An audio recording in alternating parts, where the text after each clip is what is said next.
কি অদ্ভুত ঘটনা বা খবর! কাদের সিদ্দিকীর মুক্তিযোদ্ধা সমাবেশ স্থলে ১৪৪ ধারা জারি। মানে একই রাজনীতি ভিন্ন মোড়কে আবার চলে আসলো। এটা আমরা চাইনি। এই পরিবর্তনটার জন্য এত মানুষ কেন রক্ত দিল, এখন আমার প্রশ্ন। যে কাদের সিদ্দিকীর পক্ষ থেকে একটা সমাবেশ ডাকা হয়েছে, ওটাকে বানচাল করার জন্য আরেকটা পাল্টা সমাবেশ ডাকা হয়েছে।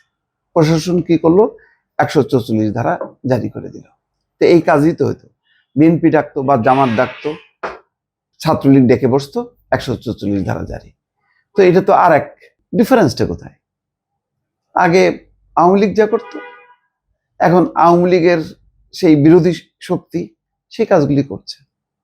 কাদের সিদ্দিকীর মতন লোককেও ভয়, এখন জাতীয় পার্টিকে নিয়ে ভয়, ওই ১৪ দলকে নিয়ে ভয়। কি আশ্চর্য ব্যাপার! মানে মানুষের উপর কোনো আস্থা নেই। মানে মনে হচ্ছে যে মানুষ সরে গেছে ইতিমধ্যে ১ বছরের মধ্যেই। টাঙ্গাইলের বসাইলে একই স্থানে মুক্তিযোদ্ধা সমাবেশ এবং ফ্যাসিস্টদের পুনর্বাসন বিরোধী ছাত্র সমাবেশ ঘিরে ১৪৪ ধারা দাঁড়িয়েছে। এই যে এখন দেখেন, কিছু হলেই ফ্যাসিস্ট পুনর্বাসন, ফ্যাসিস্ট দোসর, নতুন একটা আমদানি হয়েছে। আগে ছিল ওই যে স্বাধীনতা মুক্তিযুদ্ধ বিরোধী শক্তি, পাকিস্তানের চর, এখন নতুন মোড়কে ফ্যাসিস্ট বিরোধী। কিছু হইলেই ফ্যাসিস্ট বিরোধী, সব করতে হবে তোমার দল, মানে সব তোমরা, আর কেউ থাকবে না। ভালো। রোববার বিকাল ৩টায় উপজেলা কেন্দ্রীয় শহীদ মিনার চত্বরে একই সময় একই সমাবেশ আহ্বান করা হয়।